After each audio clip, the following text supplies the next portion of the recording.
Brethren, we're assembled as a mighty body. Hermanos, estamos reunidos como un cuerpo del sacerdocio, aquí en el centro de conferencias y en otros lados del mundo.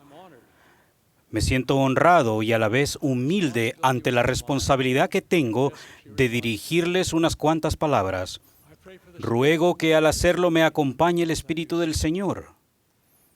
Hace 75 años, el 14 de febrero de 1939, en Hamburgo, Alemania, se llevó a cabo una celebración. En medio de discursos entusiastas, multitudes jubilosas y la música de himnos patrióticos, el nuevo buque de guerra Bismarck se echó a navegar por el río Elba. El más poderoso buque a flote, era un impresionante espectáculo de coraza y maquinaria. La construcción requirió más de 57,000 planos para los cañones de 380 milímetros, de torretas triples controladas por radar.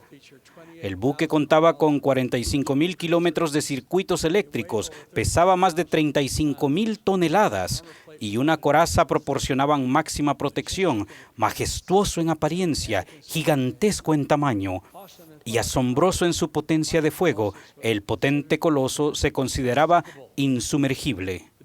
La hora señalada y el destino llegó más de 2 años más tarde para el Bismarck, cuando el 24 de mayo de 1941 los dos buques de guerra más poderosos de la Real Armada Británica, el Prince of Wales y el Hood, entablaron combate con el Bismarck y el crucero alemán Prinz Eugen.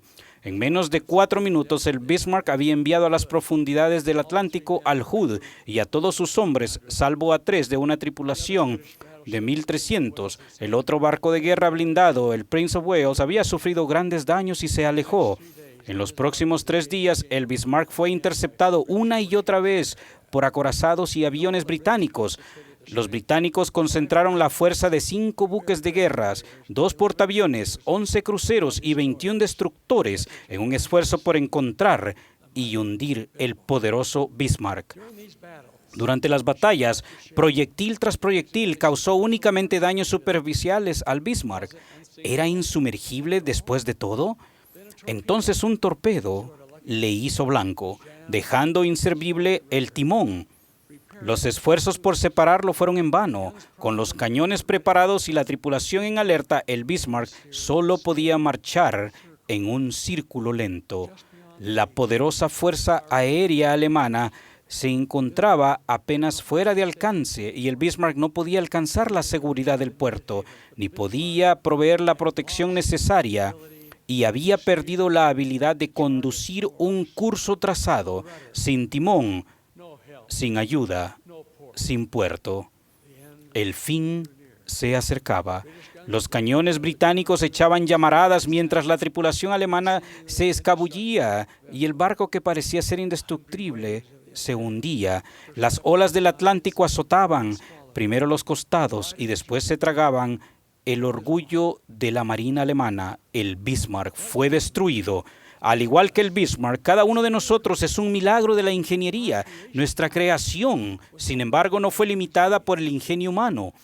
El hombre puede concebir las máquinas más complejas, pero no puede darles vida ni otorgarles los poderes de la razón y el discernimiento. Esos son dones divinos que solo Dios puede conceder. Al igual que el timón de una embarcación, se nos ha proporcionado la manera de determinar la dirección en la que viajamos. El faro del Señor nos llama a todos al navegar por los mares de la vida. Nuestro propósito es conducir por un curso constante hacia nuestra meta deseada, sí, el reino celestial de Dios. El hombre sin propósito es como un barco sin timón, que quizá nunca llegue al puerto de origen. A nosotros se nos da la señal: tracen su rumbo, levanten sus velas, posicionen el timón y sigan adelante. Tal como ocurrió con el Bismarck, así sucede con el hombre. El impulso de las turbinas y el poder de las hélices no sirven de nada sin ese sentido de dirección, ese empleo de la energía, ese modo de dirigir el poder que proporciona el timón, que está oculto a la vista, que es relativamente pequeño, pero absolutamente esencial en su función. Nuestro Padre nos dio el sol, la luna, las estrellas y las galaxias celestiales para guiar a los marineros que navegan las rutas marítimas. Para nosotros, los que caminamos por el sendero de la vida, Él proporciona un mapa claro y señala el sendero hacia nuestro destino deseado. Él advierte: cuídense de las desviaciones, las caídas y trampas. No podemos ser engañados por aquellos que nos llevarían por el camino equivocado, esos astutos flautistas del pecado que nos llaman por aquí y por allá. Por el contrario, nos detenemos para orar. Damos oído a esa voz apacible y delicada que a lo profundo de nuestra alma dirige la tierna invitación del Maestro: ven, sígueme. Hay aquellos que no oyen, que no obedecen, que prefieren ir por el sendero que ellos mismos trazan. Muchas veces ceden a las tentaciones que nos rodean a todos y que pueden tener una apariencia sumamente tentadora. Como portadores del sacerdocio, se nos ha mandado a la tierra en tiempos difíciles. Vivimos en un mundo complejo, con corrientes de conflicto por donde quiera. Las intrigas políticas arruinan la estabilidad de las naciones. Los déspotas buscan el poder y los sectores de la sociedad parecen estar siempre oprimidos, privados de oportunidades y quedándose con un sentimiento de fracaso. En nuestros oídos resuenan aquellas cosas de los hombres y el pecado nos rodea. Es nuestra la responsabilidad de ser digno de todas las bendiciones que nuestro Padre Celestial tiene reservadas para nosotros. Donde quiera que vayamos, nuestro sacerdocio nos acompañará. ¿Permanecemos en lugares santos? Por favor, antes de que ustedes y su sacerdocio se pongan en peligro por aventurarse a entrar en lugares o participar de actividades que no sean dignos ni de ustedes ni de ese sacerdocio, deténganse a analizar las consecuencias. Nosotros, los que hemos sido ordenados al sacerdocio de Dios, podemos marcar la diferencia. Cuando mantenemos nuestra pureza personal y honramos nuestro sacerdocio, nos convertimos en ejemplos rectos que los demás pueden seguir. El apóstol Pablo exhortó: sé ejemplo de los creyentes en palabra, en conducta, en amor, en espíritu, en caridad, en fe y en pureza. También escribió que los seguidores de Cristo debían ser como luminares en el mundo.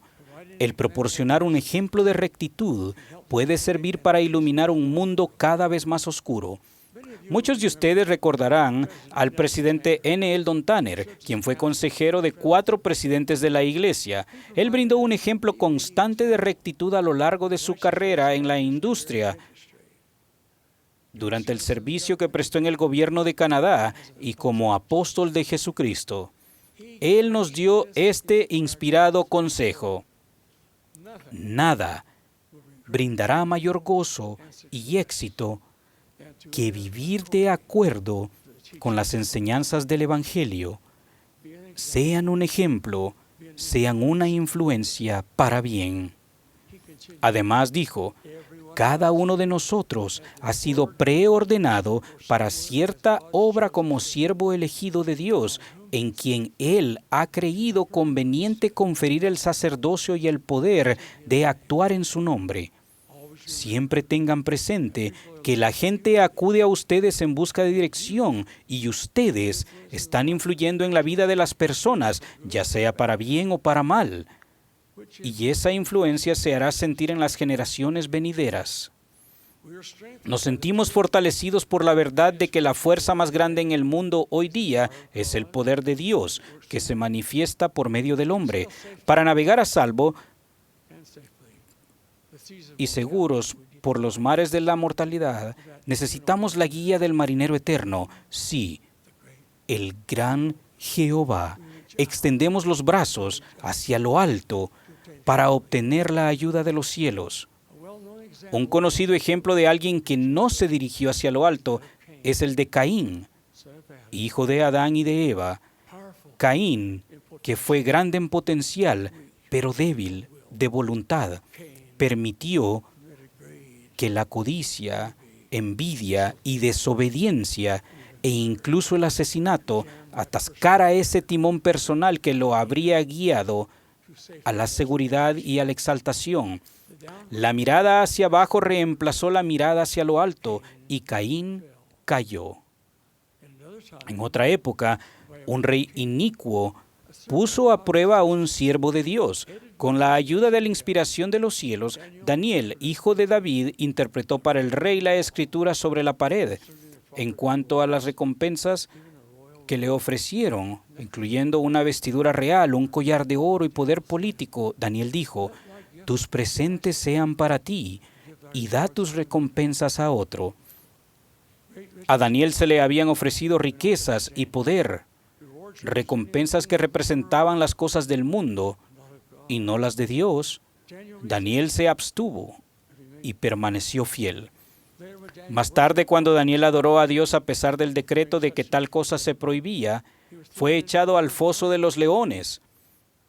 El relato bíblico cuenta que a la mañana siguiente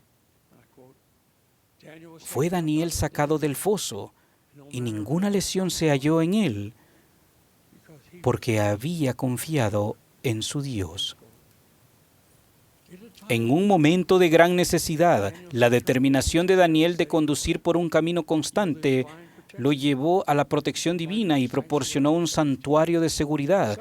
Nosotros podemos tener esa misma protección al mantener un rumbo constante hacia nuestro hogar eterno. El reloj de la historia, como los gránulos de un reloj de arena, marca el paso del tiempo. Un nuevo elenco ocupa el escenario de la vida. Los problemas de nuestra época se tornan amenazantes ante nosotros. A lo largo de la historia del mundo, Satanás se ha esforzado incansablemente por destruir a los seguidores del Salvador. Si cedemos ante sus tentaciones, nosotros, al igual que el poderoso Bismarck, perderemos ese timón que nos puede guiar a un lugar seguro. En vez de ello, rodeados por las cosas atractivas de la vida moderna, miramos hacia el cielo en busca de ese indefectible sentido de dirección para poder trazar y seguir el rumbo acertado. Nuestro Padre Celestial no dejará nuestras sinceras súplicas sin respuesta. Al procurar la ayuda divina y, a diferencia del Bismarck, nuestro timón no fallará.